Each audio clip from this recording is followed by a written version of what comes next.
এক ফোঁটা জলও কিন্তু বন্যা বয়ে আনতে পারে, যদি সেটা পিঁপড়ের গর্তে হয়। তেমনই ছোট্ট একটি নাম আমাদের মনে কিন্তু অনেক শান্তি এনে দিতে পারে, যদি সেটা কৃষ্ণ নাম হয়।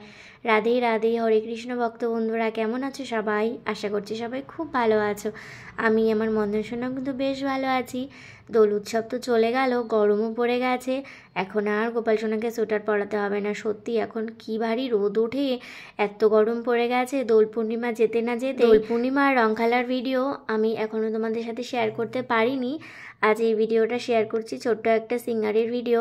খুব তাড়াতাড়ি আমি গোপুসোনার দোলের উৎসবের ভিডিওটা শেয়ার করব, অবশ্যই তোমরা দেখো। এখন শুধু অল্প সিঙ্গারের ভিডিও তোমাদের সাথে শেয়ার করছি, এরপরে দুপুরে যখন আবার সেবা দেব তখন আবার শেয়ার করব। আজ না অনেক দিন পরে এই জামাটা পরালাম। এগুলো তো সব ওই গরমের সময়কার, তখন বানিয়েছিলাম। আমি তো বানাইনি, একজন বানিয়ে দিয়েছিল। সব হাতে বানানো জামা, কি অপূর্ব অপূর্ব না, কালারটাও এত সুন্দর।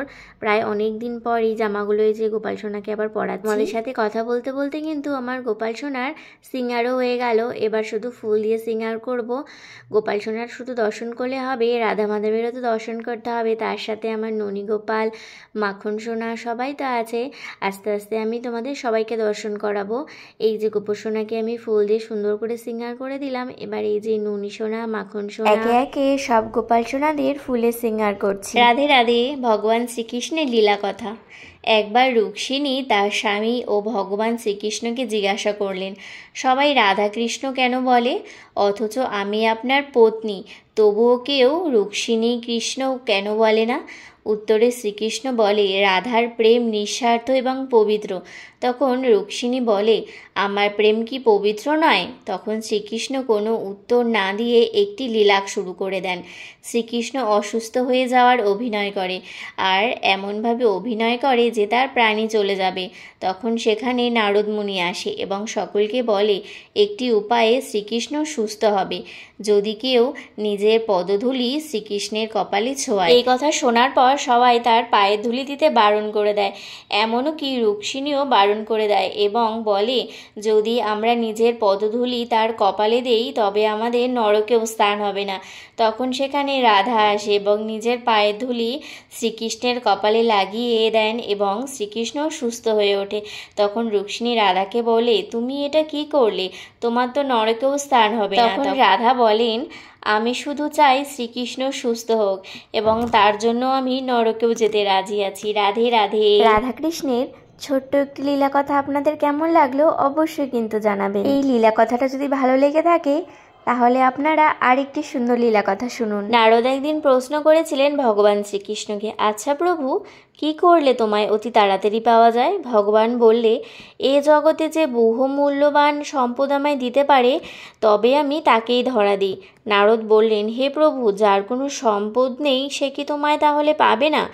ভগবান বলেছে, হ্যাঁ পাবে। যদি কেউ ফুলের মালা বানিয়ে আমার গলায় পরিয়ে দেয় তবুও আমি তাকে কৃপা করি। নারদ তখন বললে, প্রভু, ফুলের মালা কিনতে তো পয়সা লাগে, যার কাছে ফুল কেনার পয়সা নেই, মালা কেনার পুঁজি নেই, সে কি তোমায় লাভ করতে পারবে না? সে তোমায় কি করে লাভ করতে পারবে প্রভু?